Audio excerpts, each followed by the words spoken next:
If you are hanging out, and we really thank everybody for coming down, in about 10 minutes, we're going to start some formal speeches. But between now and then, feel free to grab some food. There's lots of food. And in the back corner over there, if you haven't had a chance to go check out the memory table, um, some great photos. And if you get a chance to write a memory regarding our dad, regarding Tony Kerigan, please do so. And we're going to sort of kick off that half an hour, 40 minutes of the formal portion in about 10 minutes. So thanks, everybody. Sorry to interrupt, but keep enjoying yourselves. Thank you.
If I could grab everybody's attention, if you don't mind starting to make your way to a seat, we're going to get going in a few minutes, and Elizabeth is going to sing us in, so it's good. Grab a seat if you can.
I'm doing maybe one more.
So before we get going with the formal portion, I just want to recognize for a second Elizabeth. So we just want to say thank you to Elizabeth for the harp.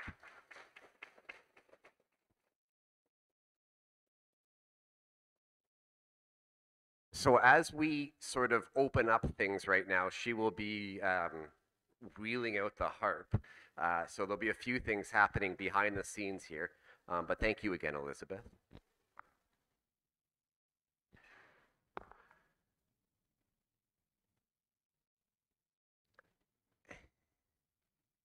It is what words can express how thankful we are as a Kerigan family for everybody here today.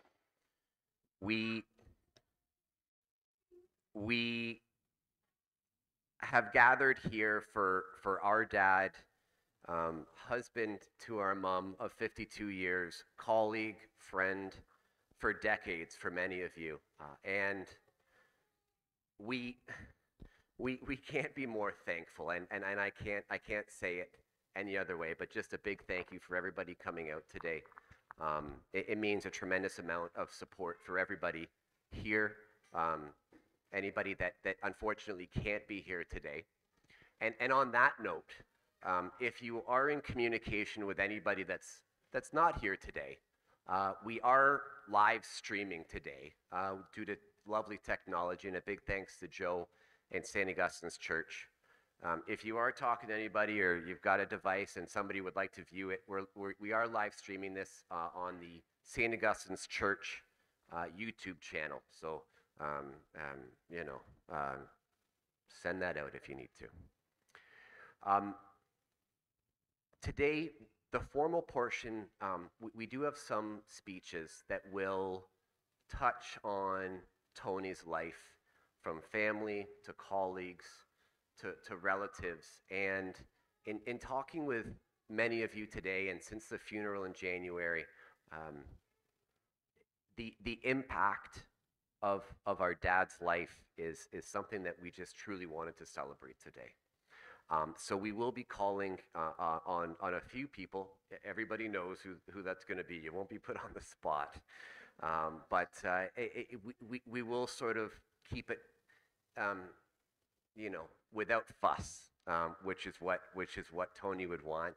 I think he's looking down again, and we talked about this at the funeral, but he'd be saying, "What's all the commotion for?"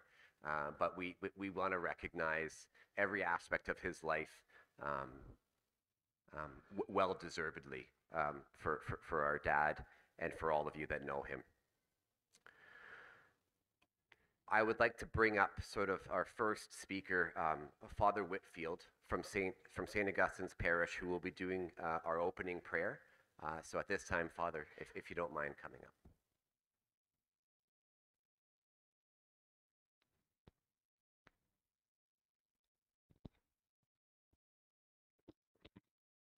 Well, as I was saying to Carol just before we began, it must be very gratifying for the family to see so many come out on this occasion. But also, I think personally, I was also very pleased to see us gather together, to feel that we can come together and have these moments of celebration, of memorial, especially for someone as special as Tony, and to do this on such a lovely day as well. So we do hope that you're enjoying the hospitality that the family has put on for you, and this place of gathering that the parish has provided, and that you do enjoy your time here today, and that it be a time of happy memory and good remembrance. In the name of the Father, and of the Son, and of the Holy Spirit. Heavenly Father, we gather together in your sight in an act of memorial for the life of our departed brother in Christ, Tony Kerigan. As we have this time of fellowship in celebration of his accomplishments as father, physician, member of our community, and man of faith, may Tony's good example gladden our hearts and lessen our sense of loss as we reflect upon his rich legacy. We pray that you grant this through Christ our Lord. Father,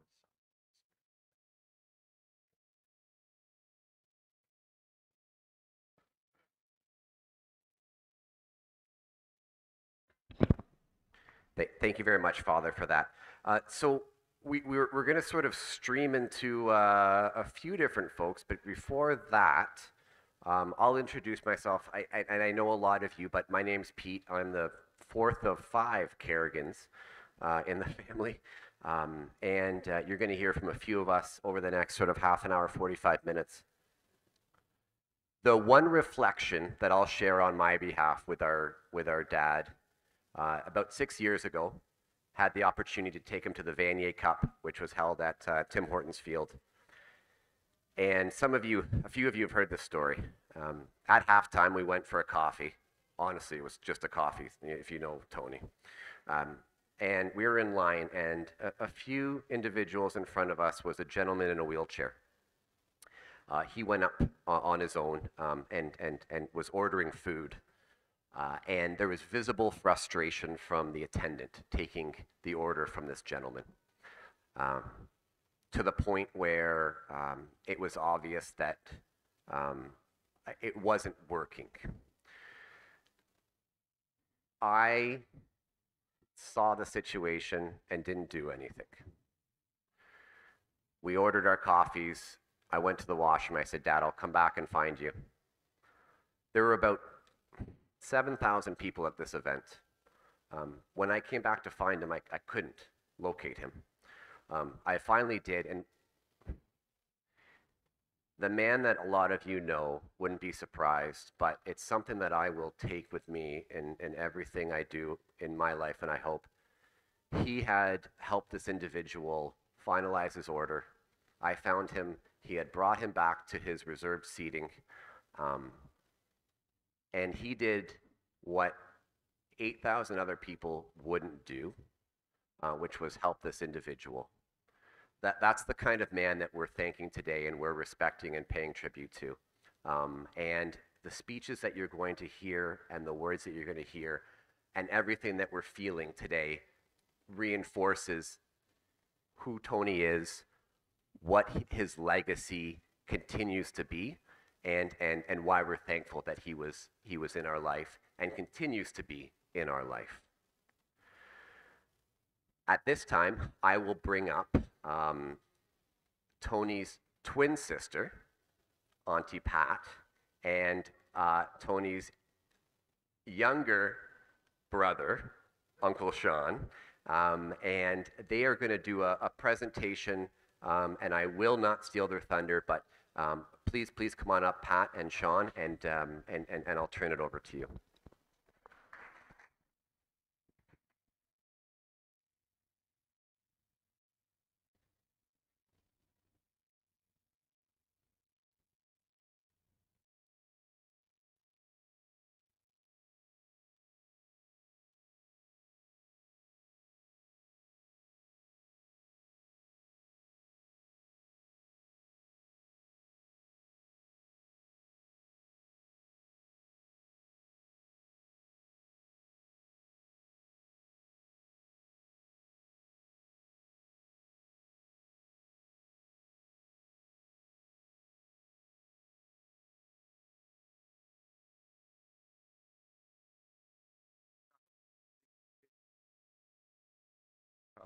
Right, is that any better? Can you hear me? Right, I'd like to introduce first my sister, Pat. Pat is Tony's elder sister by 10 minutes. So Pat will always tell you she is older than Tony and is in charge. I am Tony's little brother. I'm Sean, I'm the little brother.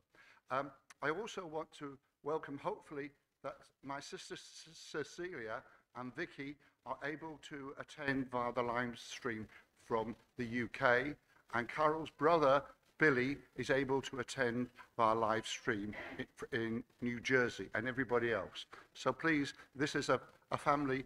We are talking about the family, and if Carol wants to make any comments, please do. I'm going to lead. Pat is going to come in with comments. But what I'm going to do today is to talk about Tony before Canada. And also, I'm trying to give what influence Tony in his education before Canada by my parents and their education, and also Tony's namesake, Father Anthony Kerigan, who was pre-monster detention, a Norbertine, who was ordained monk, but also talk about the history of Kerrigans and Tinkers, because my father was Carl Kerigan, my mother was Maria Tinker. So we want to talk about that.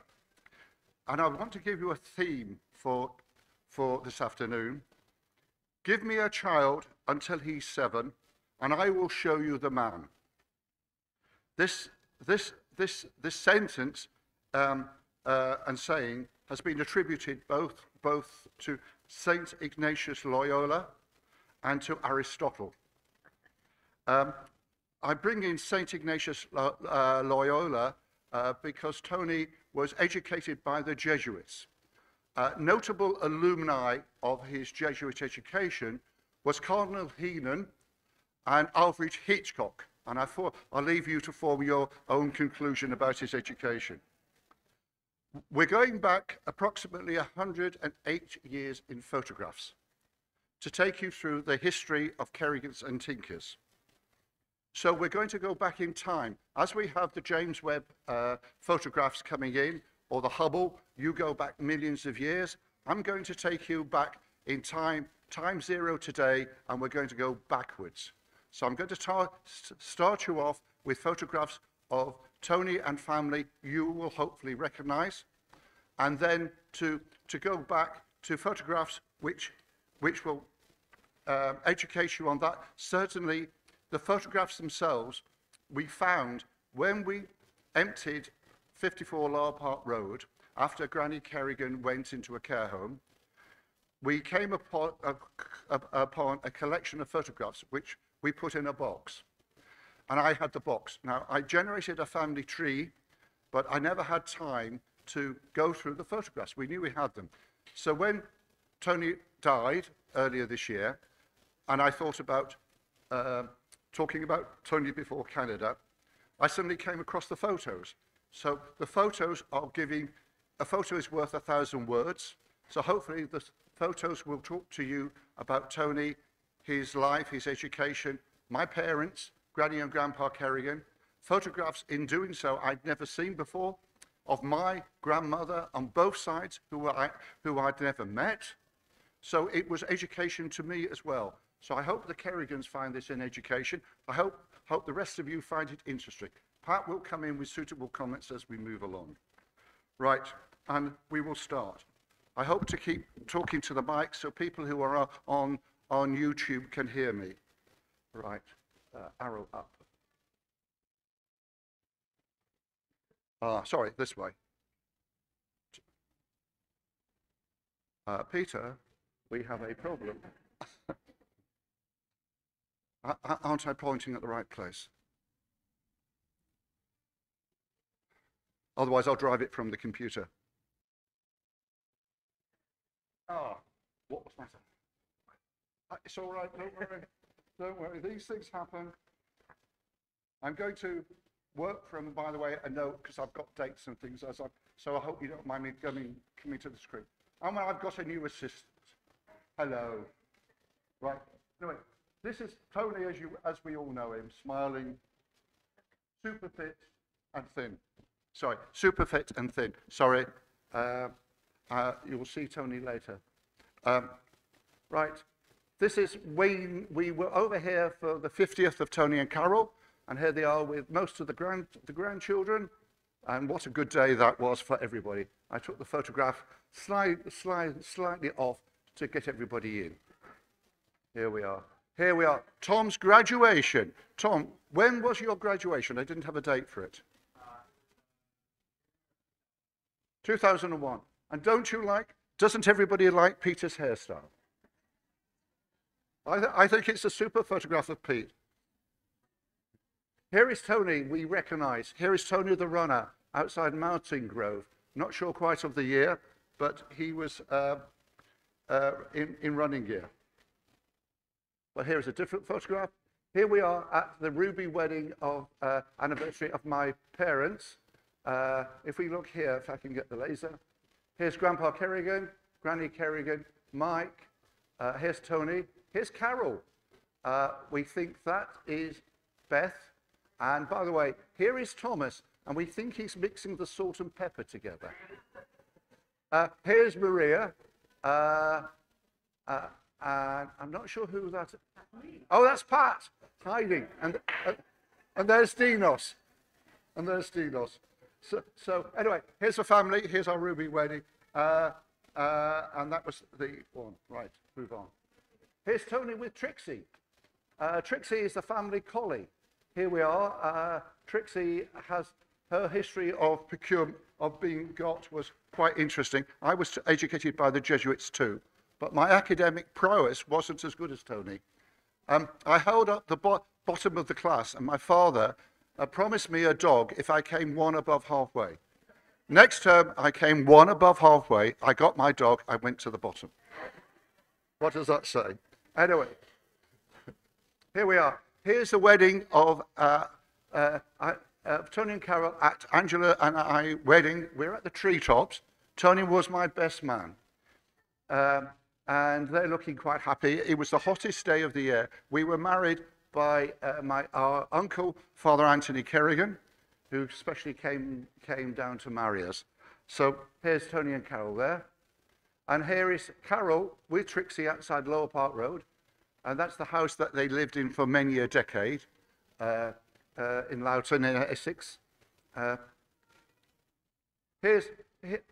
got the story here from Carol fully.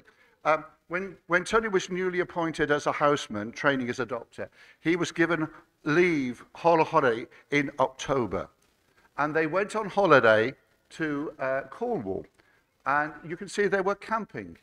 And also you can see Carol's car, the VW Bug. And back here is St. Michael's Mount over there.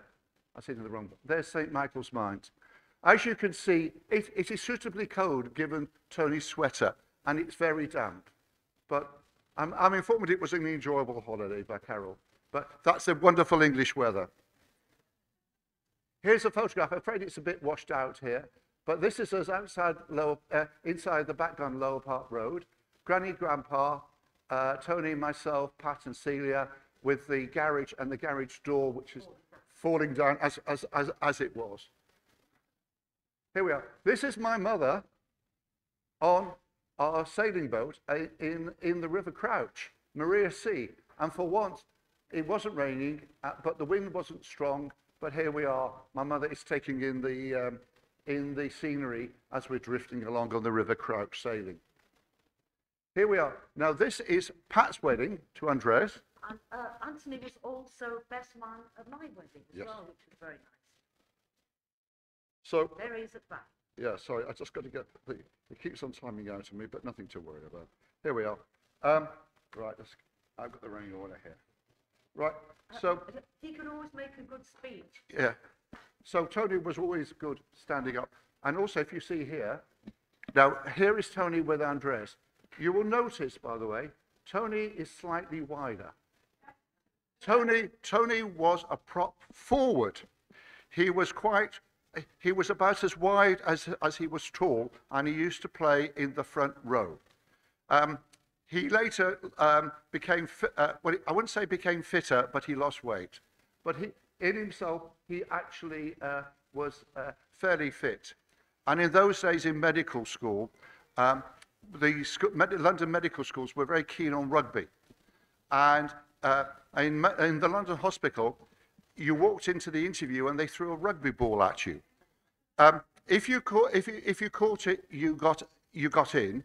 If you returned the rugby ball, you got a scholarship. And if you dropped it, you didn't get an offer. So that was the history. But now all that's gone. It's all academic prowess. But in those days, it was rugby. Here is the first photograph we have. Actually, sorry. Oh, good, right. Okay. Is that any better? Right. Here's the first photograph we have got of Carol. Here is Carol. Carol, who is this lady here? You brought her to the do. Sorry?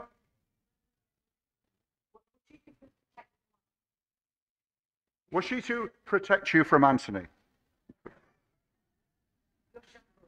Oh, chaperone. Yeah. Here we have Father Rosenda, Claretian. He was a wonderfully holy man, great example to us all. He left Spain because his family were senior officers in the Spanish army, the Franco army. He so disagreed with what has happened, he refused to return to Spain. When he was a sick man in hospital, he still went round the wards visiting the sick patients, and Father Rosenda was sicker than they were. He was a lovely, holy priest, a great example to everybody. That's Father Rosenda. Also, Father Crook here. Father Crook actually was a Church of England vicar who converted to the Catholic Church and was ordained. Also, here is my mother, Pat, my cousin Barbara, who lives in New York State, me at the back, Tony, Philippa, my cousin, who now lives in Australia, and my father, there, and Bernard, who was the husband of Cecilia in this photograph. Let's move back. Here we are. This is earlier. This is us on holiday on the Thames. We had a cruiser, and if you look here, here is me. I couldn't swim. I got a life jacket. They didn't want to lose me. I wonder why. Here's my mother. Here's Pat, Tony. My father. In those days, people went on holiday formally dressed. My father's got collar and tie, and we're sailing. You know, he's formally dressed there. Let's go on. Here we are. We're waiting to go through a lock.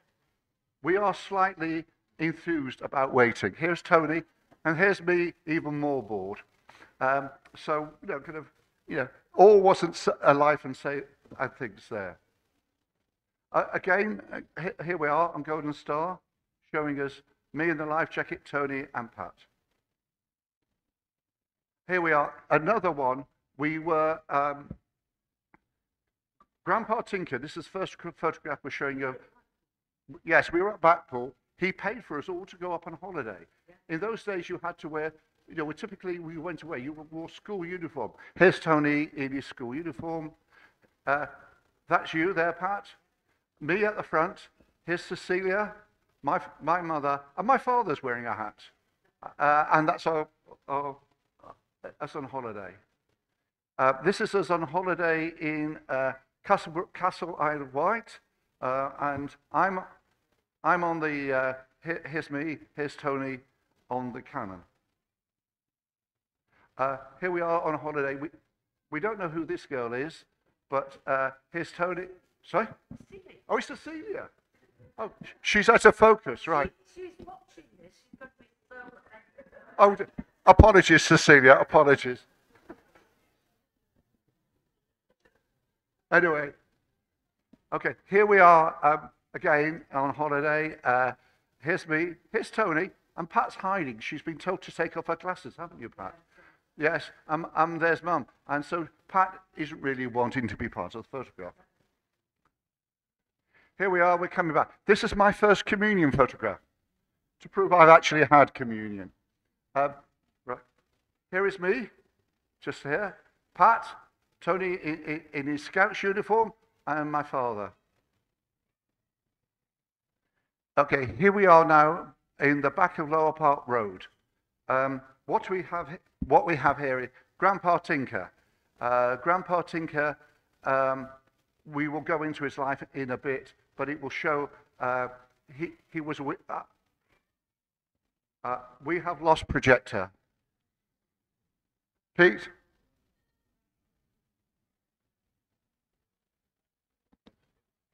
Look, has the light bulbs gone out?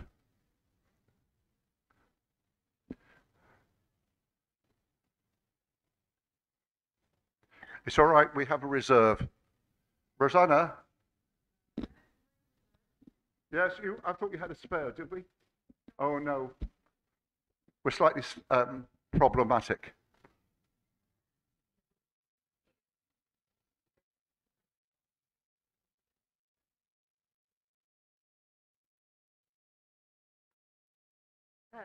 Anthony's choice of career was rather sudden for me.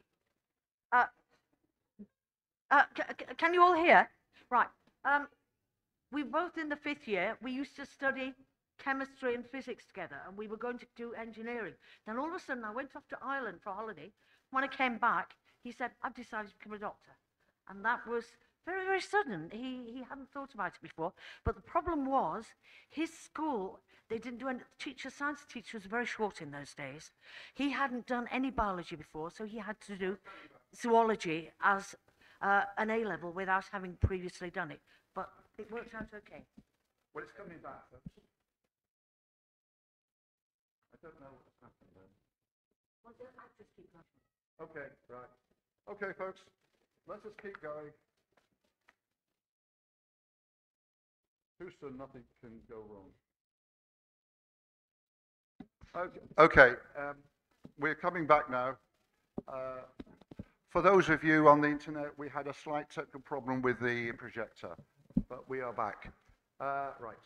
Okay, let's rethink. Here is my Auntie Gertrude.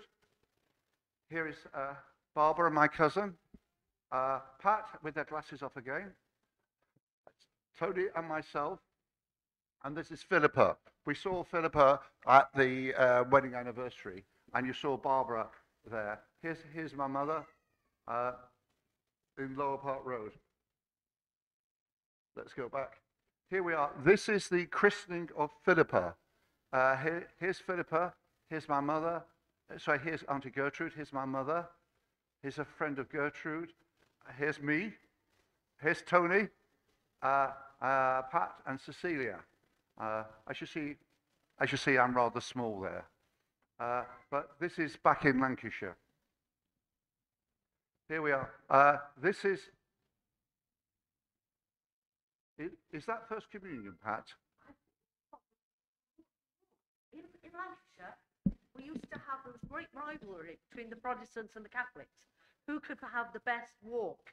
And I think that year, I was quick. We used to crown Our Lady statue, which was rather nice. And then we'd have the lovely walk, we'd have bands, and then we got back to this church and we'd all sing Faith of Our Fathers. And the following week, we'd go to the Protestant march and criticise everything. Yeah. That was in 1951, by the way. We're in 51 now with the photograph. Right. Right. This is a photograph before Sean. Here we are, and we see Tony, Pat, and Cecilia. Here's my father there, and they're all sitting here. If we scan back a bit now, we're going to have a moment in time. Here's my father in North Africa before his car crash. Sorry, his plane crash. Yeah. In 1943, he was in a Beaufighter taking off, fully armed for testing, and it crashed. He was the only person to get out of the plane. My father got out, crawling with a broken leg, with his hands over his face like this. The reason for that was he was protecting his eyes, so he wasn't blinded by the flames. He was returned to England in a hospital ship, and he had plastic surgery on his face and hands, and he was assessed at 50% war disability on leaving the RAF. So you see my father before and after, he was rebuilt by the plastic surgeons. So part of the reason for Tony being interested in medicine was my father's treatments and my mother's treatment, because her health wasn't good. My father, before he died, was assessed by the British government 100% war disabled, and when he died, my mother became a war widow and was looked after by the UK government as a war widow. So he brought us all up with being disabled, 50% war disabled from the war, and he was a headmaster of a junior school and a secondary school in that period. It was an elementary school. Yeah, elementary, but I'm just trying to give you the flavour of what was there. Okay, let's move on. Anyway, so therefore, you will see a slightly different my father now. Here we are. This is my father. He's newly commissioned in the RAF, pilot officer engineering, and this is Cecilia. This is Cecilia, and he's just seeing her before he goes off to North Africa. So as you can see, my father actually looks different here because he's got a rebuilt face, and his ears and his hands. Here is my father. He's been on a training course. This is a section of a bigger photograph, but I took it out because it showed my father before his accident in the RAF. But he was engineering in charge of armaments, both machine guns, cannon, airdrop torpedoes, and rockets. That was his speciality. Right. This is a photograph of the wedding, and as you see, my father is an aircraftsman here. He had to pass various exams so he could get leave to get married, And only on the morning did my mother know that my father was coming to marry her, because he didn't know he had passed his exams. So when he was being commissioned, he was conscripted into the RAF, although he volunteered for the Navy. They said you couldn't join because he was a teacher, and then they later conscripted him with a friend of his. His friend went to the army, he went to the RAF, and both of them wanted to join the Navy. Great organizer. But he was marched out of one office to leave the RAF as a conscript and march into another to volunteer to be an officer. But that's the way these things operate. Here we are. This is an interesting photo of my grandfather, Kerigan, and Lavinia Kerigan, who I actually never met. This is my grandmother at the wedding of my parents. So this is Lavinia, and that's my grandfather Kerigan. My grandfather Kerigan. Sorry? Oh, yes. Fine. He was a noted mathematician. He took 3D drawings and he converted them to 2D templates using spherical trigonometry and 3D maths by hand on paper. So he was a very specialized mathematician who was in a protected occupation during the First World War to keep the armaments industry running. Here we are. Here's the wedding of my parents. Here we have Uncle Anthony, my grandfather, Lavinia, my grandmother, my mother, his Auntie Gertrude, my father, and his brother here, all in the photograph. Right, we're now just going to take a slight diversion. Tony was named after Father Anthony Kerigan, a Norbertine pre-Monsticensian monk, ordained monk. Here he is. He was a parish priest in Crowell for 30 years. He was sent there, and he wouldn't go back to the monastery. And he remained there until he died as a parish priest. Yes. He was in the First World War. He was in the Royal Flying Corps. He flew planes, and when he came out, that's when he went into the monastery. Yes. So anyway, there is he. But he was also a hunting priest. He was the prior of a monastery in Northern Ireland, and he liked hunting. So here we see him in hunting garb, about to go out with the hunt. We found that photograph, which confirmed what he showed me in a poetry book, how he was a hard-riding huntsman to the extent he rode ahead of the hunt master who should be able to call him back in. It was bad manners, but he couldn't because he was the priest, and he couldn't tell the priest what to go and do. So he was a noted huntsman in Northern Ireland. And here is he when he was ordained a priest. So Tony was named after Father Anthony Kerigan.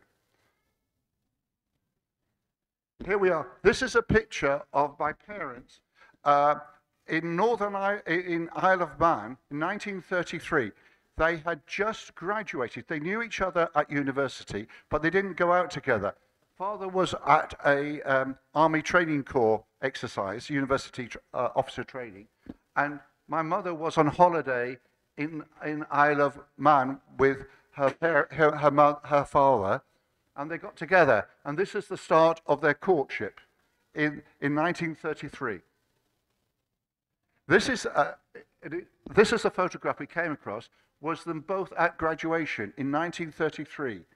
It was unusual for men to go to university, but even more, it was unusual for women to go to university. And my mother had a degree from Manchester University in 33, which was quite unusual, because Grandpa Tinker believed in education being very important. So the key thing in Kerrigan's, both Tinker's and Kerrigan's, was the value of education and to put one's children through education.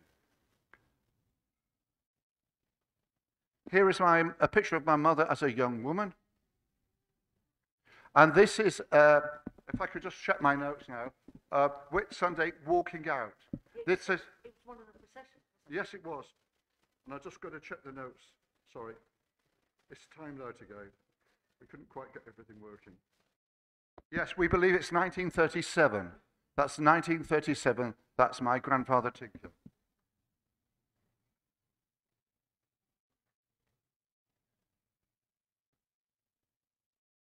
Right. This is another notable person in the Kerigan family. John Joseph Tinker, MP.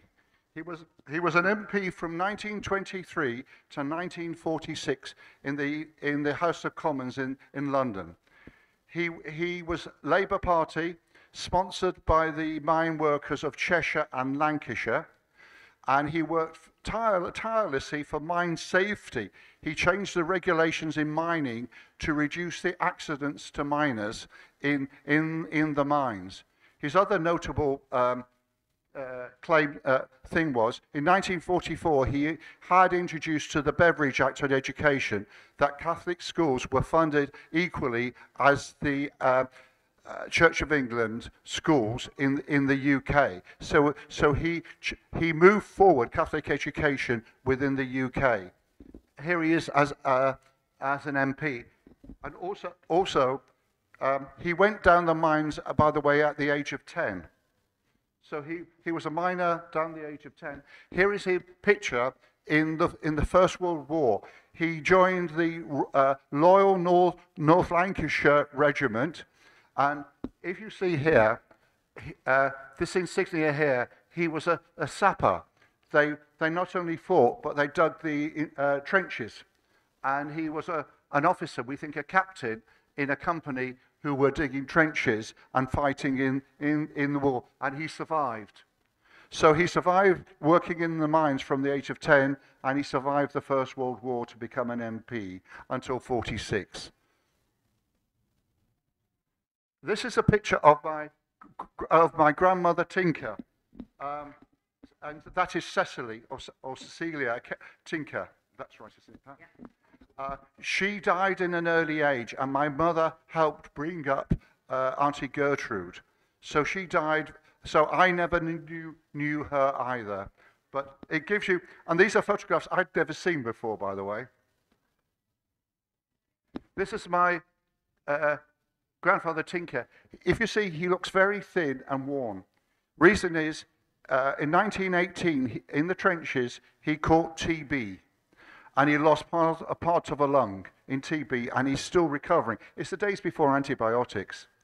So as you see, he worked for the co-op. He was eventually the manager of the local co-op, which was a major thing in the area because it wasn't owned by the mine owners. It was owned by the workers. So everything was run by the miners themselves. So he himself was he never went down the mine, he worked for the co-op, very usual. Here is my mother on a donkey. This, by the way, is now the last photograph, but an interesting one.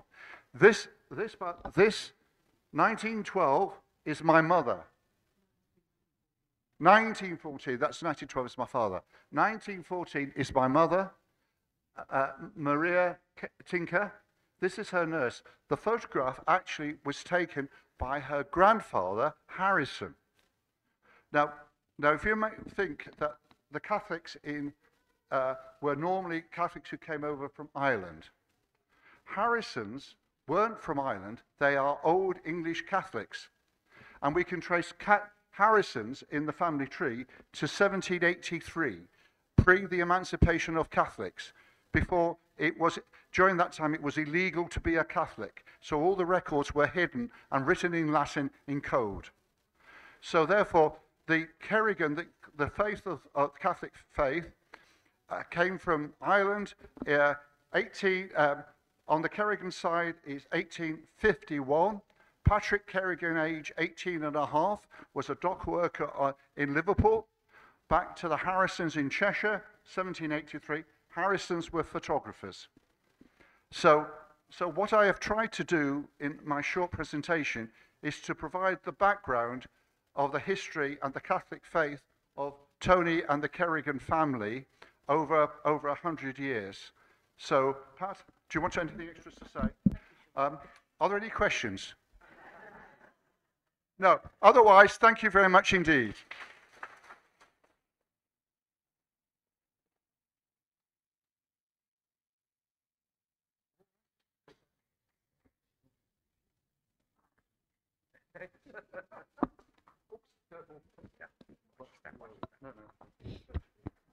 Okay, thank you.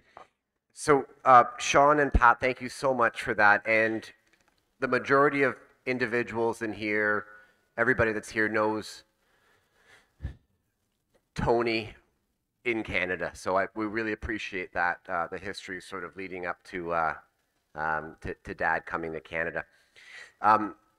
Before we move on, Uncle Sean was quiet about this, surprisingly, but it is Sean's birthday today. So we will embarrass him, and if we can sing a quick happy birthday, 1, 2, 3, happy birthday.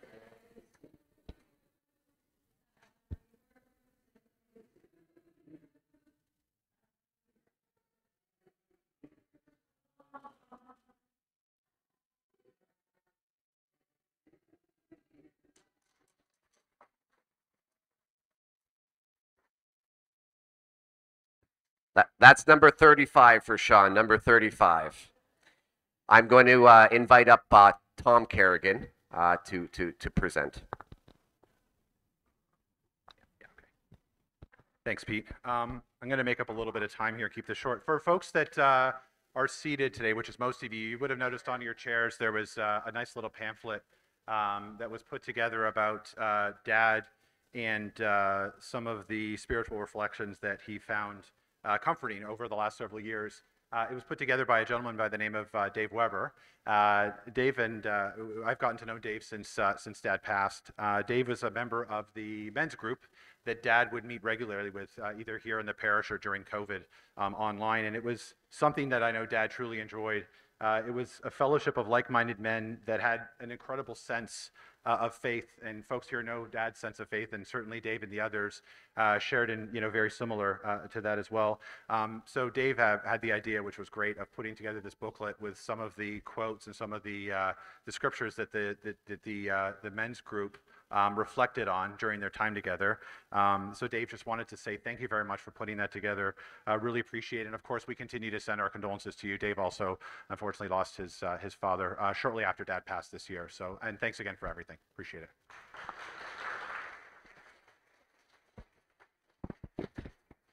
How you doing? So with the power flickering and a few other items, if anybody's phone is blowing up, the internet connection has ceased for now. So if there's anybody watching from afar, or they won't be seeing anything. Now, but it will be recorded and will be posted afterwards. So if you do have folks that are watching, please give them that update. We're going to continue on, and we're going to sort of venture into Tony's work life. And I'd like to invite up Stefan Landis and Irene Turpey to speak as colleagues of Dad's, of Tony's, to have a few words. So thank you.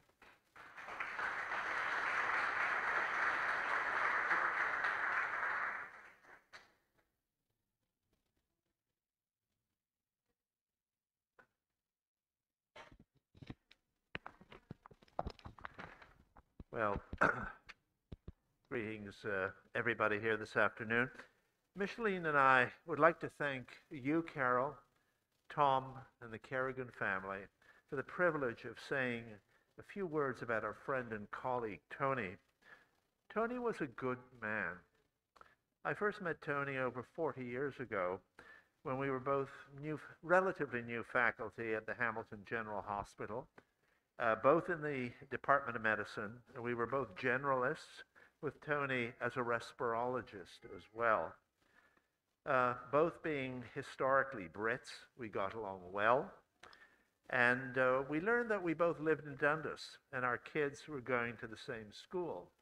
In fact, Tom and my son Mark became friends, which made my relationship with Tony much more connected. Tony was a good man. He was soft-spoken, a thoughtful and caring physician, and clearly a man of family and faith, who I could see lived his faith daily in his professional life. He was a teaching director at the hospital and often showed us how to keep our cool when daily stressors bubbled over the elements. He was a good man. What I will miss is his smile and that characteristic mix of chuckle and guffaw that was so Tony. My son Mark was able to emulate it, and we love Tony for it. Tony has left us, and some say that we leave this world when our earthly work is done, and that God has other work for us in the next world. I get some comfort knowing that Tom's friend, my son Mark, was there to meet Tony, to shake his hand, and to welcome him into God's house. Tony was a good man. Rest in peace, old friend. Thank you.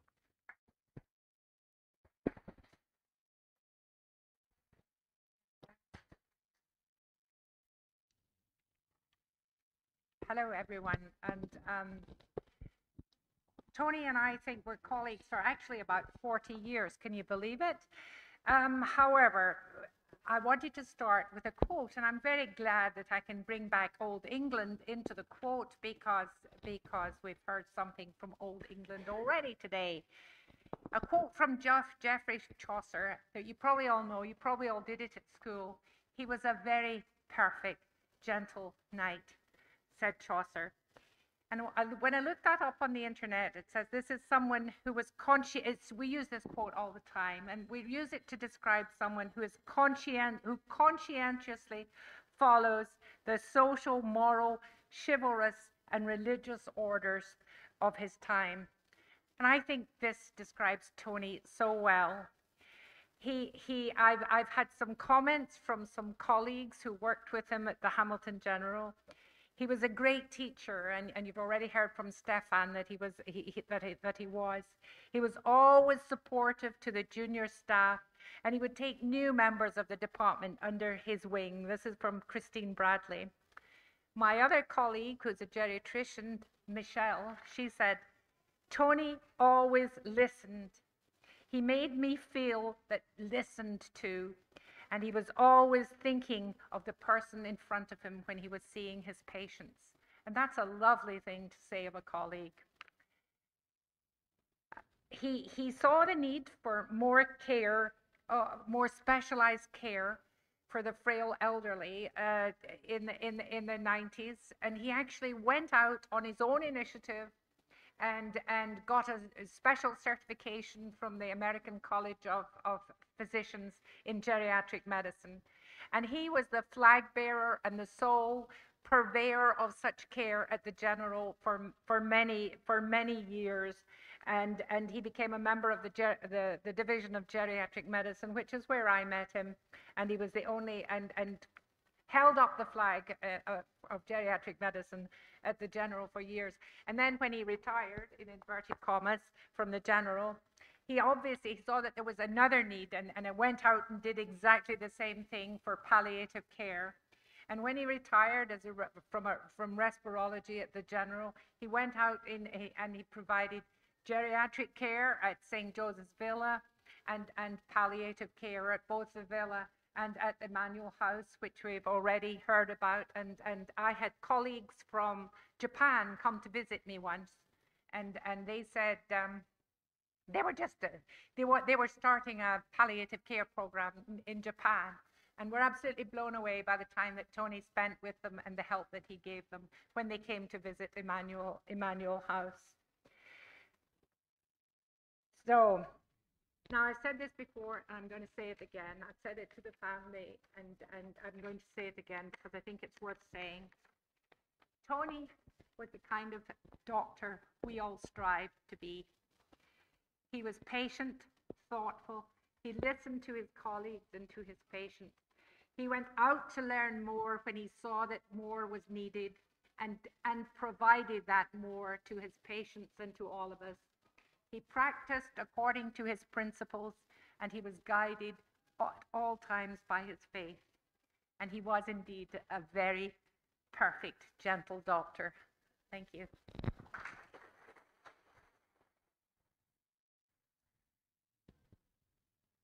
Dr. Landis and Dr. Turpey, thank you from everybody to continue to shed light on the continual impact that Dad had, that Tony had, and continues to have in the medical field.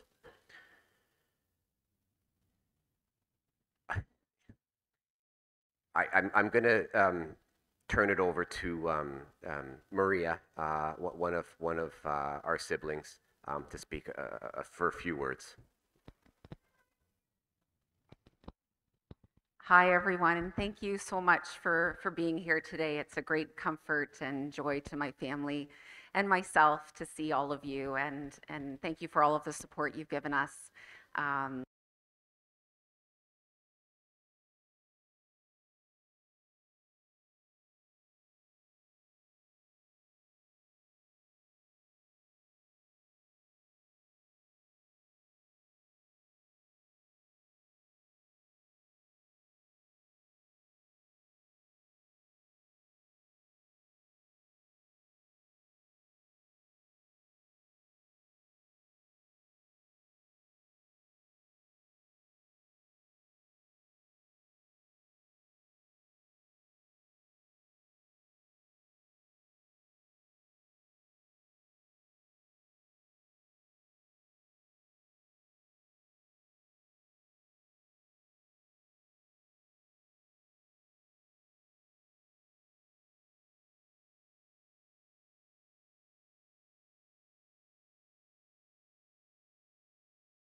Honest conversations towards the end of his life, and I will always keep those in my heart as I move forward in my life. And I still feel him around me to help me and guide me during my challenges at work and in life. Compassion. I always knew that my dad was compassionate through his words and actions, but wow, all the stories that we heard from everybody, what a compassionate person. He would do everything in his power to help someone in need. He said to me, listen to your patients and the caregivers and follow your heart. He instilled in me a passion to make sure that no person is left behind and that everyone deserves good health care and to have a good death. And finally, integrity. As many of you know, my dad's faith was very important to him. He had strong morals and ethics, and he lived and breathed his values. He followed through on his commitments, no matter how challenging they might have been. I know that I will try my best to follow his example. His faith was especially important to him during his illness and final days. It gave him strength and also peace. It was beautiful to witness and to walk with him on that journey. So I think of my dad every day, and I miss him terribly. But I know he will always be with me in my heart and guiding me as I continue the work he did to live my life, love my family, enjoy nature as he did, and to live by these three values. He has also given me the frameworks and tools to continue. I wanted to end with a very fitting verse from one of his favorite spiritual writers, Henry Nouwen, which is you'll see in the booklet that Dave prepared. Every time we make the decision to love someone, we open ourselves to great suffering, because those we most love cause us not only great joy, but also great pain. The greatest pain comes from leaving. The pain of leaving can tear us apart. Still, if we want to avoid the suffering of leaving, we will never experience the joy of loving. And love is stronger than fear, life stronger than death, hope stronger than despair. We have to trust that the risk of loving is always worth taking. Thank you very much.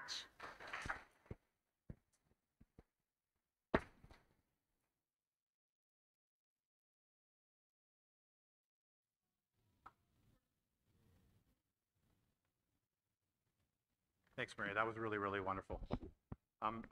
One of the things that you didn't talk about, though, was, and I think a lot of the folks that are here in the medical profession with Dad, and it's one of the things Dad certainly talked about a lot, especially as he became more and more focused on palliative care, was the dignity of patients and the dignity, especially of the dying. It was something that I was talking about the other night with my wife, Rosanna, and when Dad became sick, I know that was something that was very important to him.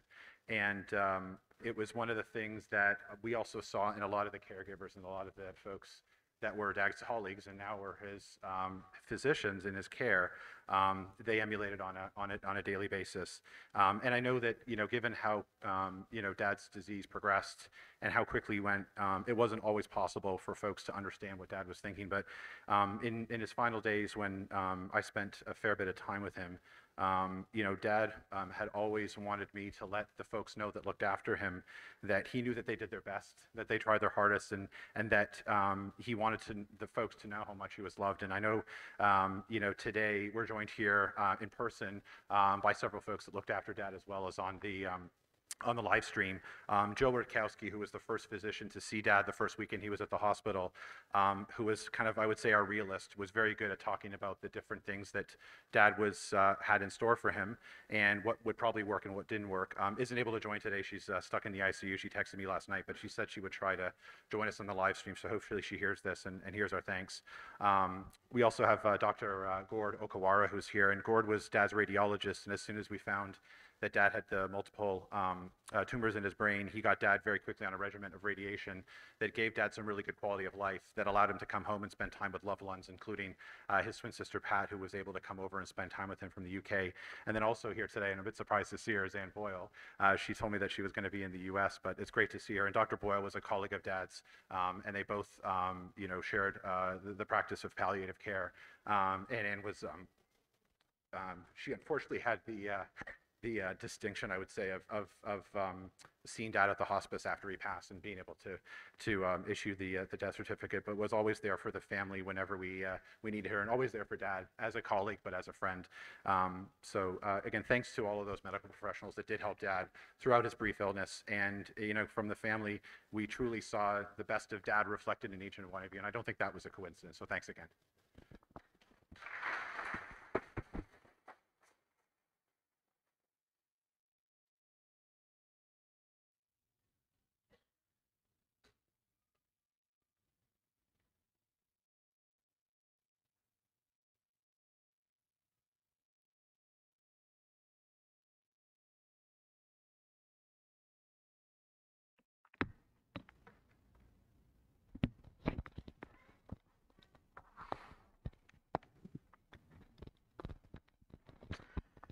My name is Adam Borzik, husband of Maria and father of Johanna and Chelsea.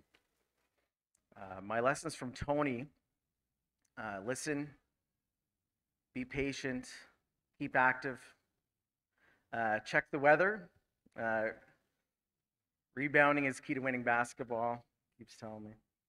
Make sure everyone knows who the most important people are in your life. Pray often, be humble. Take lots of pictures.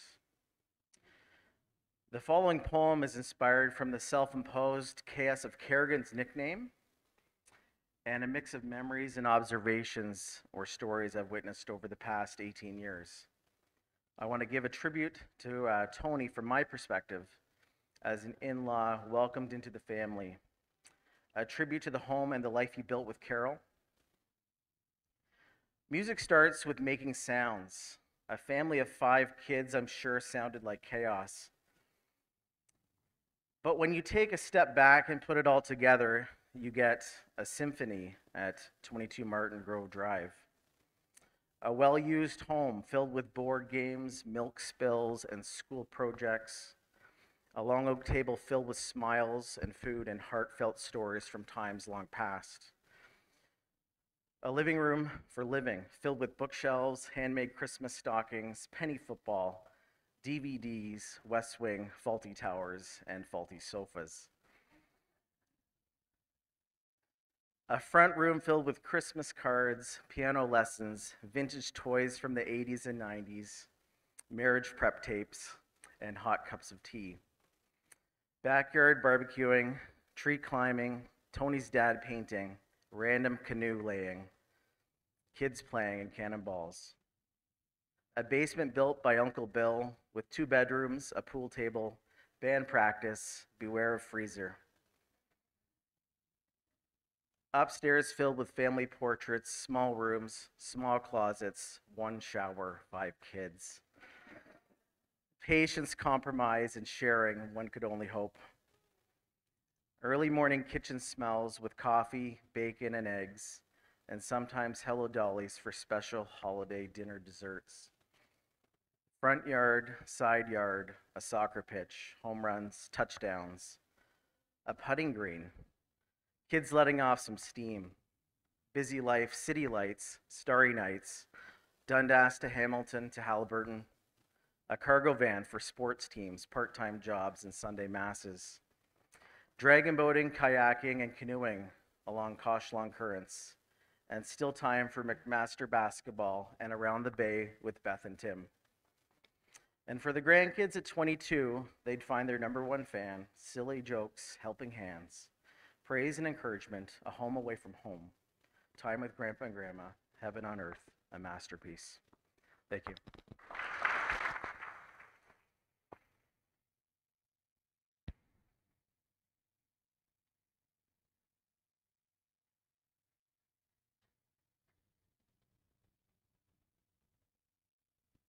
So, in Kerigan fashion,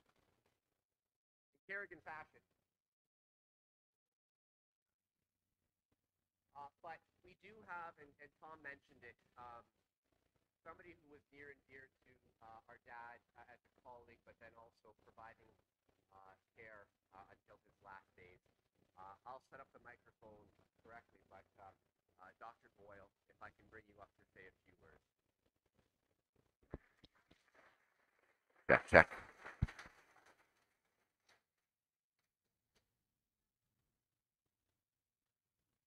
Thank you, Pete.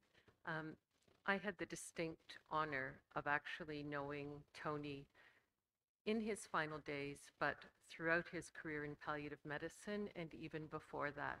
And I will say that whether it was respirology, geriatrics, care of the elderly, palliative medicine, whatever Tony did, he brought value added.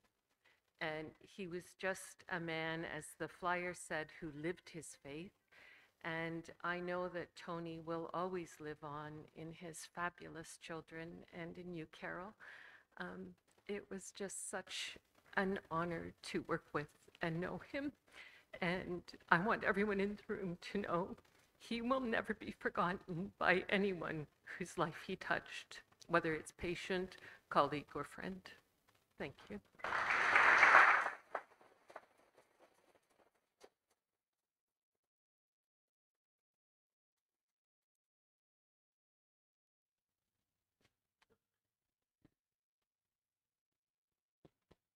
I'm going to ask grandchildren that have prepared their I promise, Grandpa I promise statements to come on up. So parents, if you've got siblings, if you've got your grandkids kicking around, bring them on up. And then Mom, you're on deck.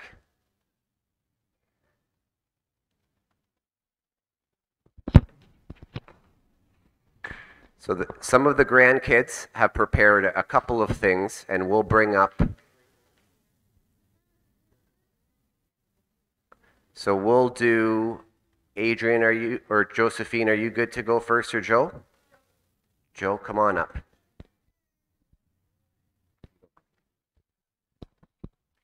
Grandpa, I promise to continue to play chess and remember the good times we had when we played together.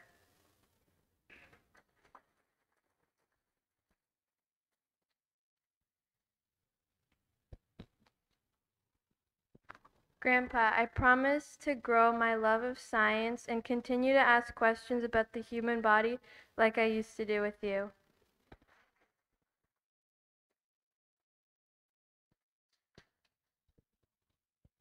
Grandpa, I promise to always keep learning and never stop doing what I love.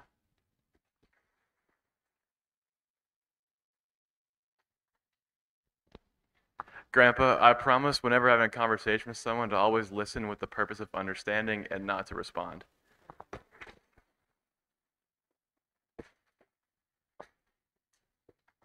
Grandpa, I promise to continue to pursue my passions just like you did.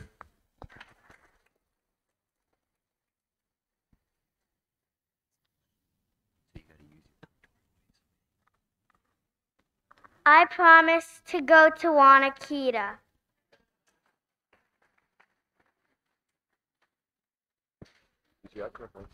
I promise to be a good swimmer.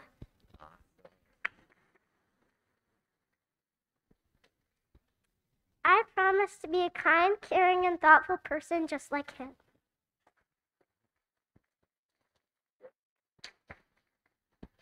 Big round of applause for the grandkids.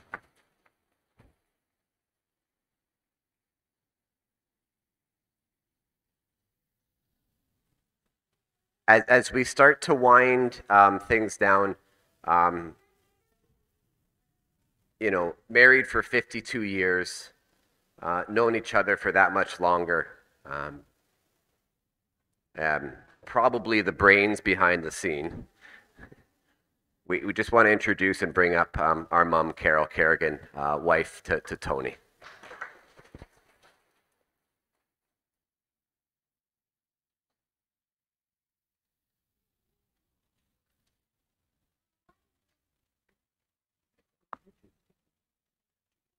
Just going to close it out.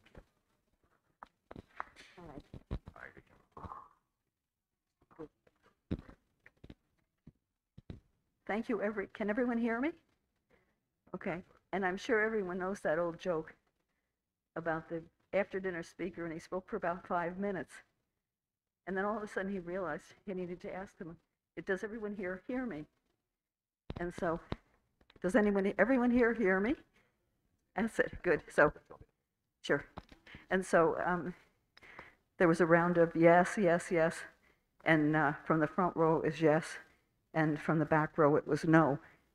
And someone in the front row, sorry, I've got it all mixed up. Anyway, the gentleman in the front row said he could hear, and the gentleman in the back row said he couldn't hear. So the gentleman in the front row said, "Sir, in the back row, would you like to come up and change places?" So I'm really humbled and honored that everyone is here today who could make it. And I hope that many people will be able to see this live streamed when it comes. And I'm glad I heard a lot of laughter. And Tony was very good. That's one of the things that made me say yes when Tony asked me to marry him, because I always was able to laugh at his jokes because I thought they were really funny.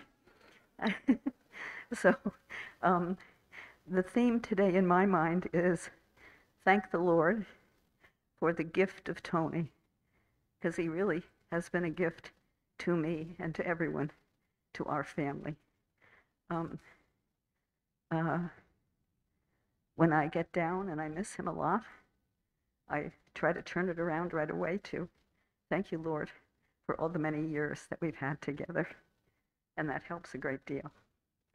I know you've just seen the grandchildren. I cannot comment on his medical career, I can't comment on all his wonderful volunteer things and all the different things that he loved. He really loved dragon boating.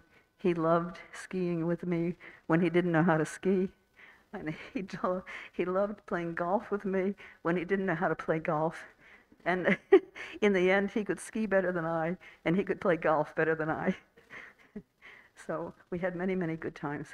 And I just want to say, and I hope this comes out right, that I really am glad now that you have a bit of an idea of our family. So we had Beth and Greg, her husband, who needed to move down to Tennessee for Greg's work.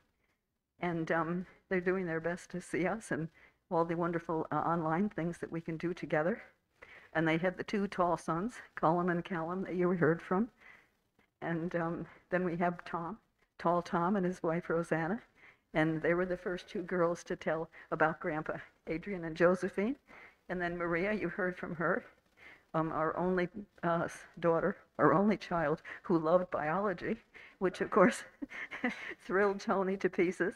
So they had many talks about caring for the elderly and patients in general.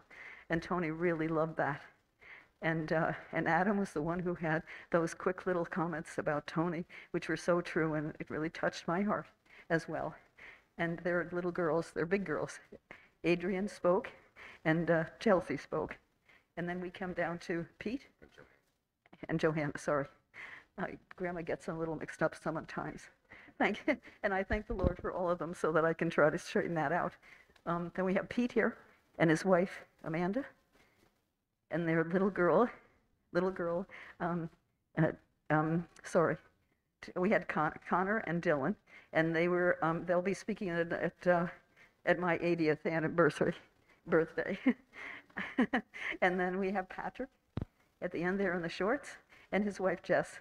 And so you heard from their first daughter. Can you tell me her name? And who's Haley. That's right. Haley, Jess's maiden name was Haley. So when Haley was born, they wanted to call her Haley.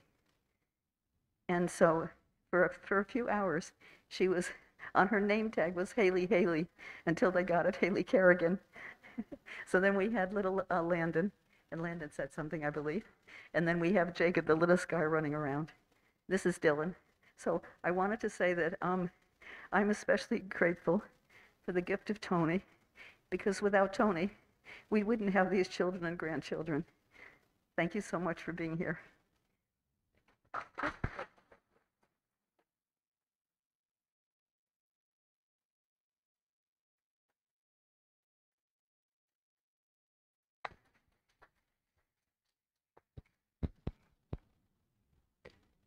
Thanks, Mom. So before we move into our closing prayer from Brother Richard, Wanakita played an enormous part of our dad's life, volunteering in the health center and with some of the kids and grandkids going through the Wanakita program. In saying that, I'd like to invite Johanna, Chelsea, and anyone else of the grandkids to come up and do a rendition of one of our favorite Wanakita songs.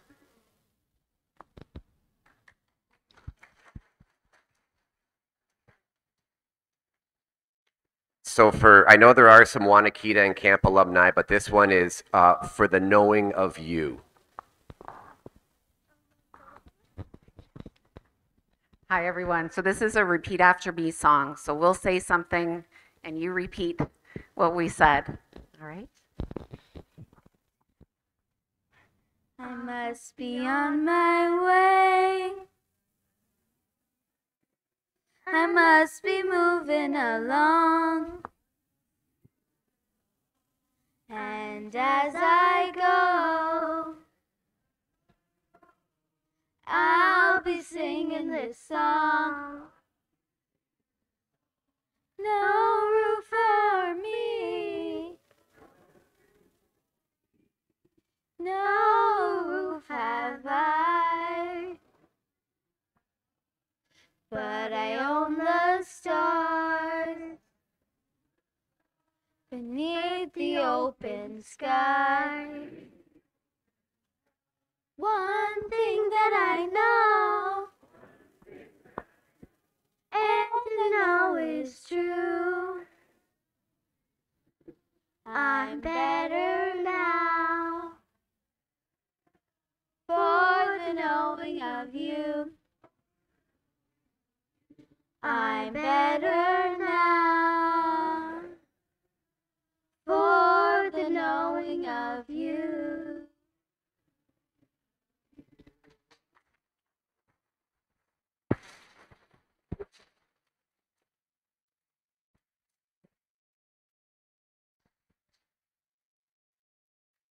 That was awesome. Thanks so much, girls.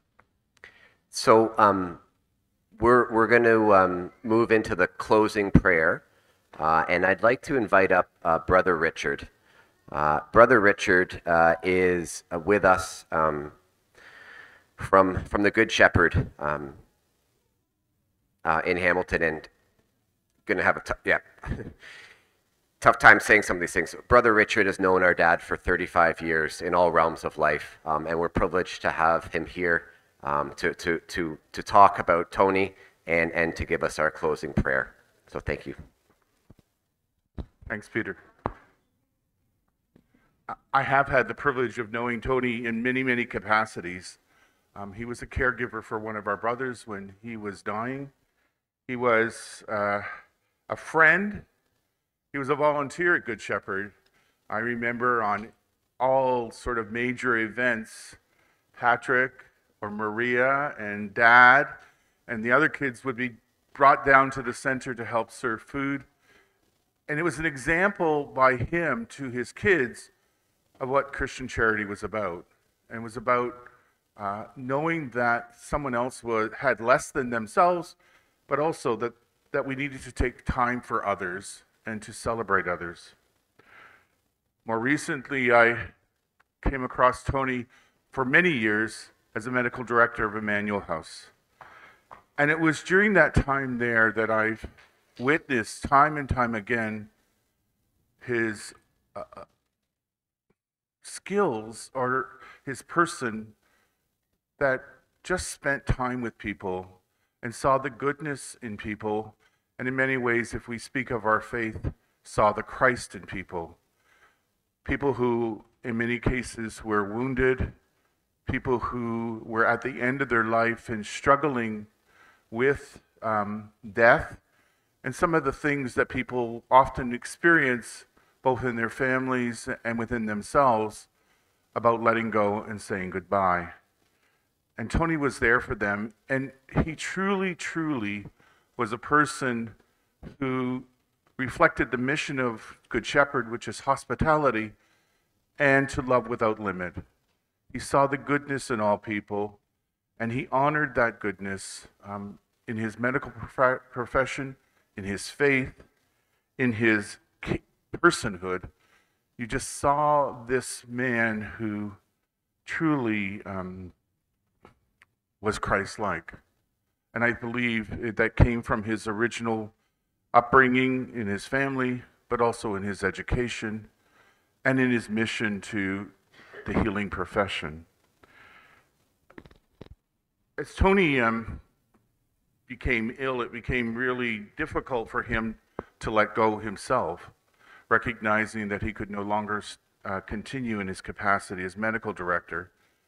And I would often get calls from him, often apologizing for that. And there was nothing to apologize for. It really was a time for Tony to set aside and be taken care of, as opposed to him being the carer. Tony had his own Irish and English roots.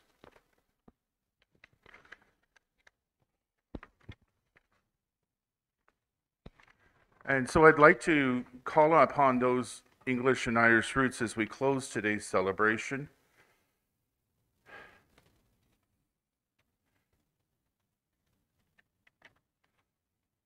But before then, I came across this bit of poetry by Crispin Johnson. Never did I ever think of the definition of a hero. Is a hero who defends the innocent who can't defend themselves? Is a hero someone who faces danger in times of peril despite all odds? Is a hero someone who goes that little extra mile against all odds to make the world a better place? Are heroes seen as heroes because they are intellectual, strong, fast, brave, or because they are not afraid? No, a hero is someone who is hopeful in times when seen as all hope is gone, although hope may be frail and is hard to kill. A hero is someone who fights all kinds of injustice, but who is also merciful. A hero is someone who is compassionate to others' needs and difficulties, someone who is loyal to fighting injustice and sincere in what they are doing, but with wisdom. Show me a person with the attributes of being merciful, compassionate, loyal, sincere, and wise, and I will not only show you a hero, but I will show you a legend.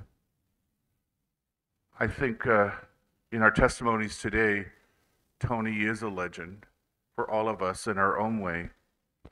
And we thank God for the gift of Tony Kerigan, the gift of his family, his gift of faith, his gift of healing, the gift of friendship, but most of all, the gift of Tony. Death is nothing at all. I have only slipped away to the next room. And I am I, and you are you. Whatever we were to each other, that we still are. Call me by my old familiar name. Speak to me in the easy way which you always used. Put no difference into your tone. Wear no forced air or solemnity or sorrow. Laugh as you always laughed, at the little jokes we enjoyed together. Play, smile, think of me, pray for me. Let my name be ever the household word that it always was. Let it be spoken without effect, without the trace of a shadow on it. Life means all that it ever meant. It is the same that it ever was. There is absolute, unbroken continuity. Why should I be out of mind because I'm out of sight? I am but waiting for you, for an interval, somewhere, very near, just around the corner. All is well. Nothing is past, nothing is lost. One brief moment, and that all will be as it was before, only better, infinitely happier, and forever we will be one together in Christ.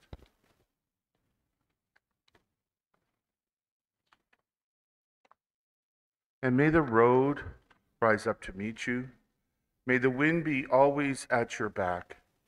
And may the sun shine warm upon your face, the rain fall soft upon your fields, and until we meet again, may God hold you in the palm of his hand. God bless you, Tony, and God bless you all. Amen.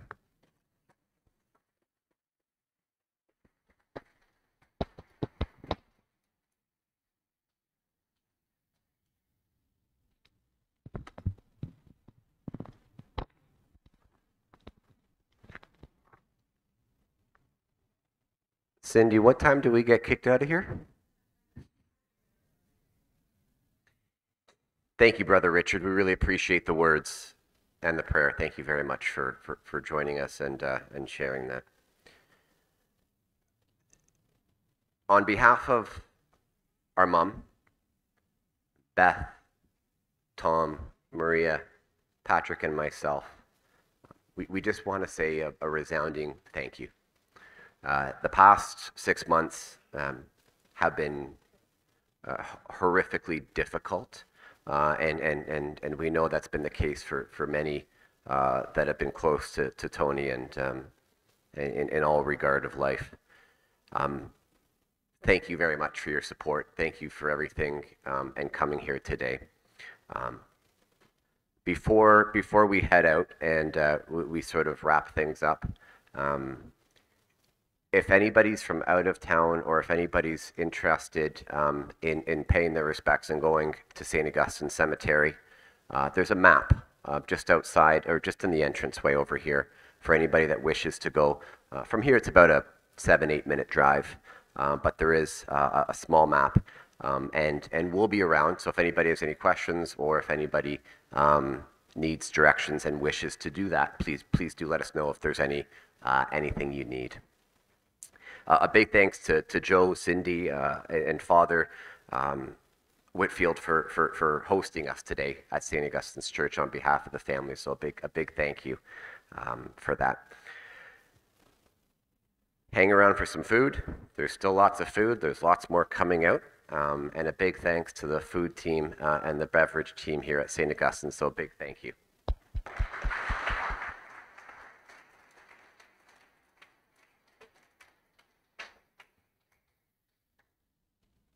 Brother Richard mentioned a hero and a legend. Again, if you were at the funeral or saw it online, we talked about the numerous people that we've met and come across. And the one thing that stands out, along with the hero and the legend, was a quintessential memorial note online that just said we need more Tony Kerrigans in this world. So we hope that everybody takes that with them today and shares what Tony gave to all of us and passes that along. And again, just a very, very big thank you for all of your support, for being here on a sunny day. So please enjoy yourselves, go outside, have some food, meet some new people, renew those friendships, and thank you for being with us today. That's it. So thank you very much, everyone.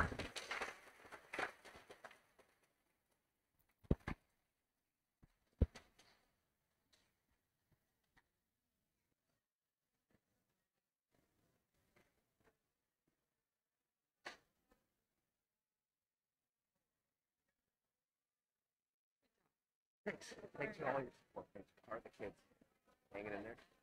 Right. I think it's good.